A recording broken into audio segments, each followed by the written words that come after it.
My name is Amir Allen, and the title of my speech is The Journey to Mars. In the realm of science fiction, life on Mars has always been at the center of Hollywood's interest. From movies such as The Martian and other TV series such as Away, these Hollywood films try to depict what life would be like while living on Mars. But let me ask you, what if science fiction became a reality? As a student engineer with dreams of becoming an astronaut, I understand the difficulty of the task at hand. A great deal of questions and thoughts begin to flood my mind as I begin to think about what life would be like living on a planet that's 300 million miles away that we don't fully understand. It's nothing like moving down to my grandma's house. This urge of wanting to learn more about Mars came from the race to space. And the race to space essentially got us to the moon. So with plans in place to land man on Mars in the next decade, this movie is quickly turning into a reality.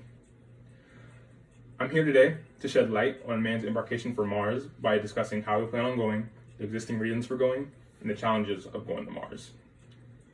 Advancements in technology has enabled humans to push the boundaries of science in order to get to Mars. And this all began by just designing with a purpose.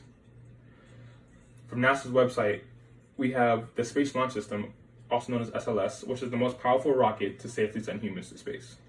And then we have Orion, which is a reusable capsule which keeps astronauts alive while in deep space. And lastly, we have Gateway, which is a spacecraft that transports tools and equipment between Earth and the Moon. And the Earth and the Moon is actually a pretty integral part when thinking about going into Mars, because we want to use that as a moon base. According to NASA, the moon gives opportunity to test new tools, equipment, and other instruments that could be used on Mars. Those would then be used to build human habitats, build life support systems, and technologies and practices that could help sustain life, basically, as an outpost away from Earth. This is important because tests on Earth are flawed, and that's due to this inability to truly simulate space. And better testing actually minimizes potential problems. And this is also done by pre-planning.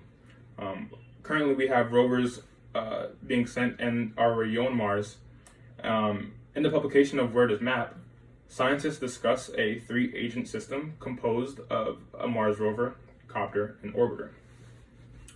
This objective is to basically provide a good localization of where the rover is in order to pre-map and plan the path in order to save time and minimize hazards.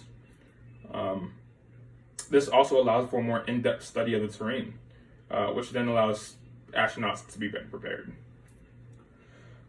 Two of the many main reasons for going to Mars is A, a search for life, and B, to colonize the planet. From Science Magazine, Perseverance, NASA's latest rover, is actually equipped with 43 sample tubes, robotic arms, and multiple drills. The continued search for life will actually help find leads on one of the biggest questions in the world. Is or was there ever extraterrestrial life? And Mars colonization, beyond getting there, it highlights the reasons for colonizing Mars. Some of the reasons being to survive and to develop the human species, as well as or to gain political and economic leadership. And then that gives rise to questions such as, what are the stakeholders' true intentions on going to Mars? Is it a necessity, or is it a want, or both? A lot can go wrong from launch to staying on Mars, which is a 300 million mile journey. When thinking about it, how could space affect society? In an article from Science Direct, the Mars mission is limited by international cooperation, sustained stability, and resource reallocation in technology. When discussing if there is enough value in going to Mars, it's important to look at the costs and the benefits in order to justify whether we should go or not. Other issues that can occur are climate and natural disasters. In Mars Storm for Danger, which is another article I read, we currently use past forecasts in order to predict future forecasts. And that is actually proven to be an issue because it's not accurate. So, going to unknown land can make unpredictable or unforeseen circumstances, which can be fatal. Getting to Mars would be a huge milestone for the science community. It'll open up humanity to a whole new set of questions and possibilities, which we must find an answer to, which then gives us a deeper understanding of a planet that we used to only be able to see through a telescope. Further advancement in technology will expand the barriers of science, allowing science fiction to become a reality. So now that I've informed you on the plans, tell me, are you ready to begin a new life on Mars?